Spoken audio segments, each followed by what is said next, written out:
Kala ko dati yung buhay namin puro lang kamalasan, kasabay ng pagpasok ko sa mundo ng paangasan. Pero ayos lang kasi ito ang gusto kong lakaran.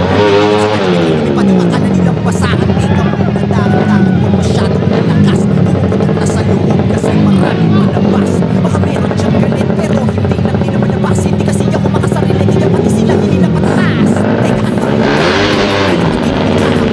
ano?